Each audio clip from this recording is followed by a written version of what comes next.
Why did you go to Holland? I'd done architecture here, and my dad is Dutch. My grandpa, and my opa were Dutch, and so I had a fair interest in Holland, but also architecturally.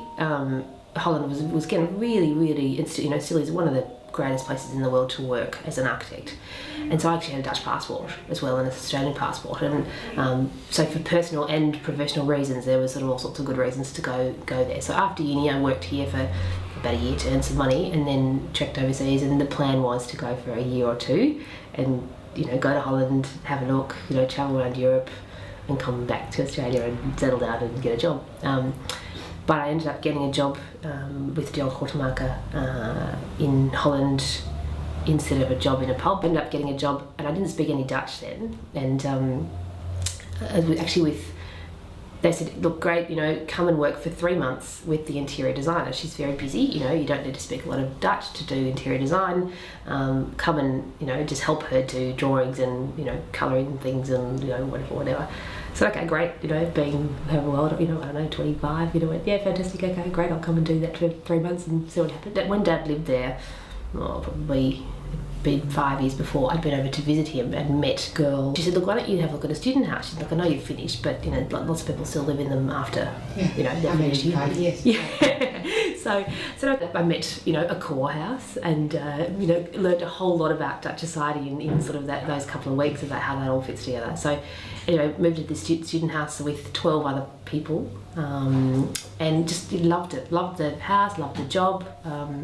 Met hubby, so that was all really positive, and I just decided, I think I'll stay here. So came back for Christmas and said, sorry guys, I'm not actually coming back for a while, I'm going to stay in Holland for a bit longer. The company that I worked for over there, Geel Hortemarker Alga, they design public buildings, not a lot of residential things, so basically schools, hospitals, psychiatric homes, which I actually love designing psychiatric homes. The reason that I sort of did architecture, and one of the things that I really like about it is the social aspect of it, that you're actually designing buildings for people, that people live in them, work in them, and designing psychiatric buildings.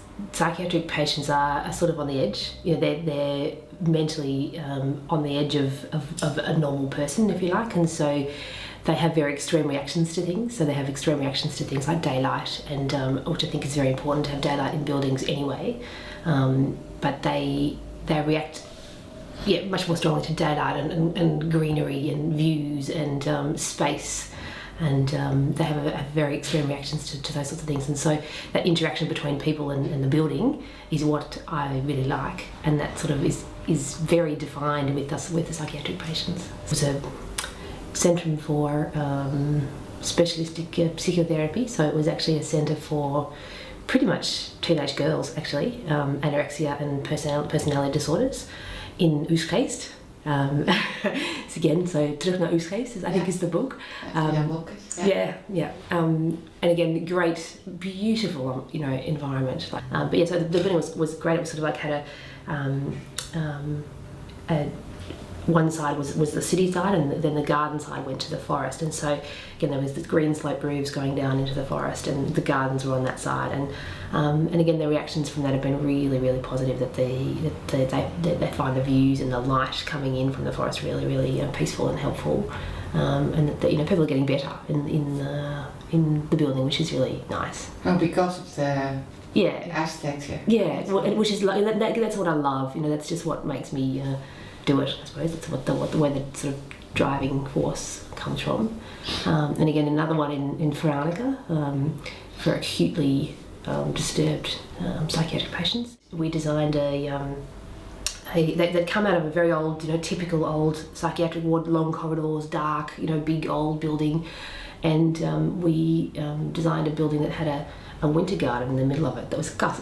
So we actually got a Kusbedrijf to come and put a Gus in the middle of the building, and designed all the living areas and then the sleeping areas around that. And again, Mum and I actually went bike riding in Holland, and we went up and had a look, rode across the Afsluitdijk and went and had a look at it. And one of the nurses who'd been involved in the design process was there as well, and he said that the building had made the patients so much more relaxed because every morning they'd have coffee in the winter garden together. And he said instead of them all not knowing each other, being scared of each other, because of course the patients are disturbed, but they also realise that everyone else in there is also disturbed, and so they're very scared of each other even. So because of this winter garden in the middle, all of the patients actually knew each other. They knew what people were likely to do or not. They knew what their patterns were, and every morning they'd have coffee at 10 o'clock in the winter garden together with all of the 30 patients having coffee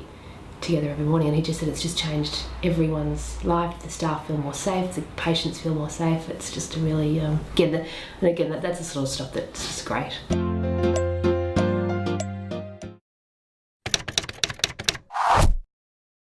En hoe komt het dat je Nederlands spreekt? Ja. Nou, ik was begonnen inderdaad bij de interieurarchitect en ik vond het eigenlijk oervervelend, want alle Nederlanders spreken Engels, maar 1 op 1. Dus als je gewoon met iemand spreekt, dan gaat dat gewoon prima. Maar als je in een groep zit, dan ben je meteen gewoon buitengesloten, omdat je dan, ja, tuurlijk gaat niet de hele groep gewoon Engels spreken, omdat jij gewoon Engels bent. Dus er wel even, even gewoon voor de gezelligheid, dus dat wel, maar dan gaat dat heel snel over in het Nederlands. En ik vond het gewoon zo vervelend dat ik gewoon niet kon verstaan wat dan gaande was en dat ik niet echt gewoon mee kon doen, zeg maar. Dus ik dacht van, nou ja, ik ga gewoon Nederlands praten, weet je, nee, ik heb heel stom Nederlands gesproken, gewoon van een hele lange tijd. En ook, ik vergeet het nooit, mijn baas was heel leuk en hij vond het ook wel grappig, gelukkig maar wij gingen een presentatie geven en ik was die interieurconcept aan het presenteren. En ik had dus dat allemaal uitgelegd en ik was over die badkamers aan het spreken en had ik over de schapen in de badkamer in plaats van de schappen. Ja. En je kinderen, praten die Nederlands? Ja, dus Sanneke die spreekt Nederlands, die zit ook op Nederlandse school. Maar zij heeft ook, wij woonden in Dubai gewoon hier voordat wij terug naar Sydney kwamen. En wij gingen dus in de zomermaanden, gingen we dus 6 weken naar oma en opa in Nederland. En dus zij heeft gewoon van 1,5 heeft zij gewoon 6 weken elk jaar gewoon echt Nederlands meegekregen. En dat gaat met elke ook wel goed komen, want die oma en opa komen nu hier. Maar er zijn nu nog 3, maar een Nederlandse school, dat gaat wel goed. En zij kan niet, het is niet zoals haar Engels, maar dat komt wel goed. En als we in Nederland zijn, dan kan zij prima zich redden met de kinderen en het is heel gezellig. Ze heeft ook een paar Nederlandse vriendjes. Gewoon, als we daarheen gaan zien we nog onze vrienden en die hebben nu ook allemaal kinderen van ongeveer iets op de leeftijd. Dus ja, dat is heel leuk. Dat is echt heel leuk. Dus je houdt ook gewoon de band met Nederland? Ik vind het wel belangrijk. Ik vind ook wel, de band vind ik ook heel belangrijk. Want ik vond ook van, toen ik naar Nederland ging, ik was wel geweest met mam en pap gewoon vroeger. Maar toen ik naar Nederland ging, toen ik gewoon 25 was, gewoon heel veel dingen meteen. Omdat ik dacht van, oh, dat begrijp ik nu. Dat oma dan dat deed of gewoon dat kookte. Of gewoon de eten was gewoon heel vergelijkbaar. Dat was gewoon, ze had, ik vind het wel grappig, maar ze had die kanten gordijntjes en die dingetjes op de raam. En dan kwam ik naar Nederland en dan was gewoon, weet je, elke tweede raam was zo. En gewoon maar dat klopte ineens gewoon van mijn hele geschiedenis klopte ineens. Ook een Nederlandse vader, maar ook mijn man is ook Nederlands en ook zijn ouders. En dat hele geschiedenis en hele band vind ik gewoon heel belangrijk. Dat het gewoon van allebei landen. Weet je, ook toen wij in Nederland waren, gewoon, gingen we ook juist gewoon heel veel, gingen we kerstdiner koken. Weet je, gewoon juist gewoon die Australische tradities gewoon zeg maar ook doorvoeren. Want ja, kijk, onze kinderen zijn allebei. En ook Australië heeft zo'n lange geschiedenis met Nederland. En dat kennen mensen niet eens zoveel. Maar we waren gewoon een keertje op vakantie in Perth, jaren geleden. En ik wist het ook niet, dat eigenlijk de hele westkust was door de Nederlanders ontdekt. En voor een groot deel gewoon toch wel een beetje gezetteld. Arnhemland, weet je, er zijn zoveel heel oud Aboriginal namen en zo, dat het gewoon eigenlijk van de Nederlanders afkwamen. Ja. En wij denken, dat weten we niet zeker hoor, maar ik denk echt platypus. Dat moet toch echt gewoon een Nederlandse woord zijn. Vind je niet? Platypus.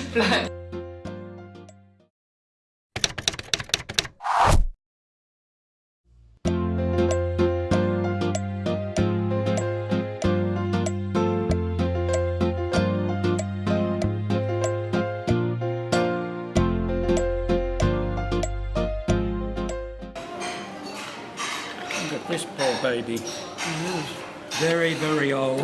Are actually glazing tiles. If there is dust, see, the glaze doesn't stick and so it crawls. This is when the kiln is too hot and the glaze all runs because the tiles are fired like that, standing up. This one here, when it was damp, so a piece as the steam, expands, it blew a piece off. Okay. And there's nothing wrong with this, but this is a typical tile from your favourite city, Leiden. Oh, yeah, from the ground. And you see typical river clay that they have just dug, and then you see the waterproofing, the tar that they have put on. We used in the Netherlands to help seal, particularly low down, where the rising damp coming up the brick walls. They put the tiles along there first. That was the first use of them by ordinary people. At first, we used on monastery floors, and they were used on the floors of houses of the wealthy and some civic buildings. They copied the ancient Romans insofar as they made small tiles, which then they arranged in patterns to make mosaic-type floors. Along with those very small tiles, of course, from time to time they made slightly bigger ones. You'll notice the way they're sloped like that because that helps when you're socketing it into your sandy material and it beds in nicely. And over time, then we have the use of much larger tiles. Now, it doesn't take much imagination to realise that you could lay a whole lot of those in the same time as it took to make quite a small mosaic. So these really triumphed over the mosaic type of floor tile. Now, these tiles were utilitarian at first. In other words, all they were trying to do was trying to stop the damp in the lowlands. It was coming up through their walls, that is if they had brick walls, because in the early days a lot of the houses were wooden, and of course the fires that happened later were very devastating, partly because so many houses were made of wood. But if you had a brick house, you'd be suffering from damp coming up. That's one of the reasons why these tiles, when they first came in for ordinary people, weren't put all over the walls at all. They were only put around where the skirting board is. Why? That's the first place where the damp not only comes up, but having salts with it starts to efflorescently coat that place, right around there where the skirting board should be. So we have the first tiles being very heavy, well glazed, lasting fairly well, and there's no doubt that unlike the Spaniards and the Italians, the clogs of the Dutch were a really good testing agent for how durable your tiles were on a floor. And when a particular painter, Petrus Franz, in 1532 proposed to put, because of an endowment of money, some very fine tiles. The tile I'm holding is probably the most expensive tile in the whole lot here, but it's also a particularly important one. You see, this is cobalt painting on tin glaze. You'll notice it isn't as thick as these, and therefore it doesn't have quite the stubborn strength of the thick tile. When Petrus Franz put a whole collection of these on a floor, and the Dutch clogs really knocked the goodness out of them. Yeah. And it was quite obvious to everyone that that wasn't going to be a goer. So the Dutch stuck with floor tiles of this heavy type. And of course that was a pretty satisfactory way for them to go. However, the VOC, who are a very enterprising bunch as you know, they went off and they decided that what they would do is they'd bring back some of this Chinese porcelain.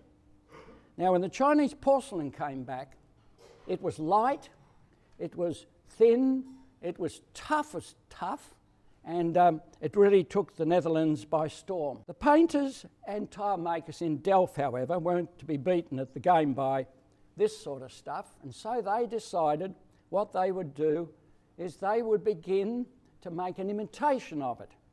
And the imitation was, of course, something that there's no doubt was very successful.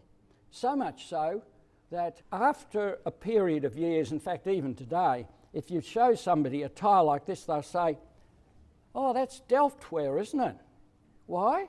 Because the Delft potters and painters were so successful at it and made such a good job of it that down through the years it has remained the sort of the measuring stick for tile making. The burst that they produced was really this sort of tile, polychrome, and interestingly enough, even the Spanish version is using this stylized, intertwined sort of foliage. Now, it comes along with the Islamic sort of notion of you shouldn't have little figurines to worship. You shouldn't have little, stained glass windows with figures in it and that sort of thing. So that even by the time the Dutch get into actually thinking of making these, and they're mainly Flemings who are doing it, you can see that this foliage is a big issue. But where it breaks from this sort of tradition is that you've got figures, actual figures appearing. And this, of course, is anathema to the Spaniards who, under the Moorish occupation, were very much taken over by the Islamic crowd at that stage. Extensive fires, I mentioned, were a problem in the Netherlands with wooden buildings, and civic authorities began introducing building restrictions, forbidding the rebuilding of houses and buildings in wood. And this was one of the stimulants for making this sort of tile making on a grand scale. Why? Because the stipulation said you were to build in stone or brick. Now, stone, because of its cartage costs, was really out of the range of most people.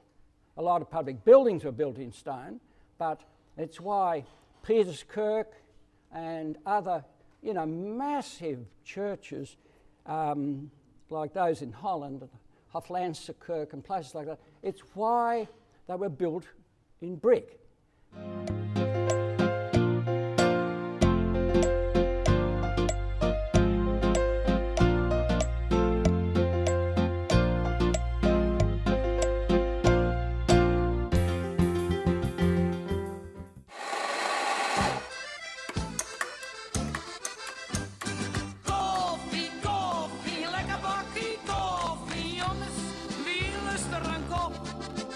Ik ben gek op koffie en daarom hebben we onze espresso-machine meegenomen naar Australië. Alleen een geweldige koffiezetter ben ik nog niet.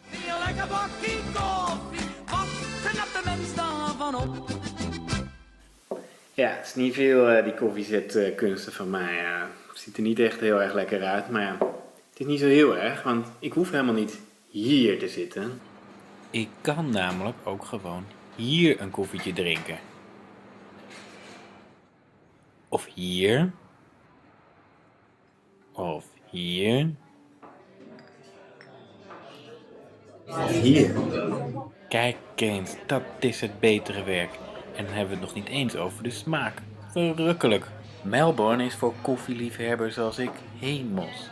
Door de komst van Italiaanse immigranten is er hier na de oorlog een koffieculture ontstaan. En nu zijn er dus heel veel goede koffietentjes, echt heel veel. Thousands, wouldn't have a clue. Yeah, too many to count, I reckon. Thousands.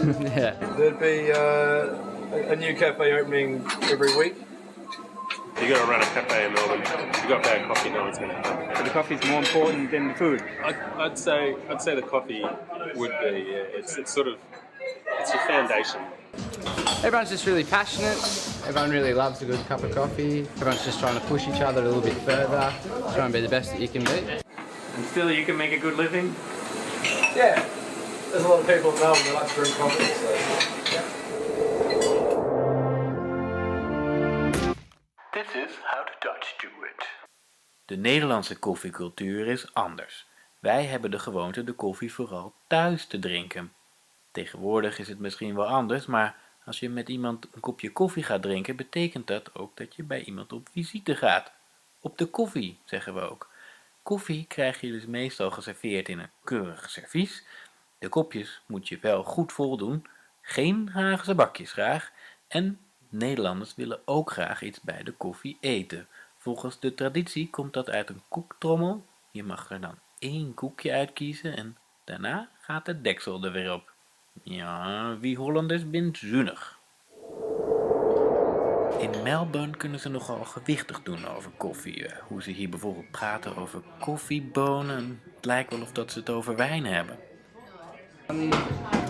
On our retail menu, there's usually about 5 single origins and 2 blends. Single what? Single origin, so a bean that's sourced from a specific region in a specific country or a specific farm. Some cafes really into it, and they know the provenance of their coffee down to who the name of the guy that picked the beans.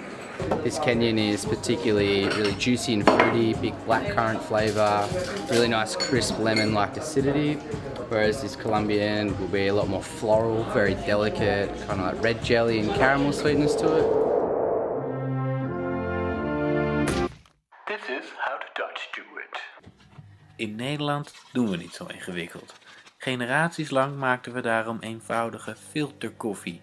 Je moet dan zelf wel alles afmeten, het water en de schepjes koffie, maar je kan zo best een lekkere pot koffie zetten.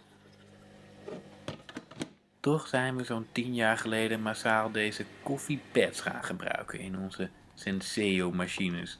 Want ja, we hebben het altijd druk en dit gaat veel gemakkelijker, maar hoewel het een stuk sneller is het niet een stuk lekkerder. Ik zie dat veel mensen nu overgaan op de chicere variant, de Nespresso. Do you know Senseo? Do I know Senseo? Senseo coffee. Senseo, no. Never heard of it. Is that a local town where you come from? It's a Senseo. You know that? Nah, I have no idea. You don't have Senseos here. No. You know Senseo? Senseo, no. Huh? Senseo, is it a brand? So it's a bit like, do you know Nespresso? Yeah. How do you like Nespresso? I hate them. Yeah, no good. I just don't. It's horrible. Well, to be honest, I've never had an espresso. I don't like everything about it. Yeah, from taste to how cheaply packed it is to just don't like it. It's not my cup of tea. And not your cup of coffee. Not my cup of coffee, yeah, that's more like it. Ik ben echt heel erg blij dat ik deze heb meegenomen. Ik bedoel, met een Senseo kan je hier denk ik echt niet aankomen. In ieder geval maakt het lekkere koffie en kan ik er ook thuis gewoon van genieten. Zoals echte Hollanders dat doen.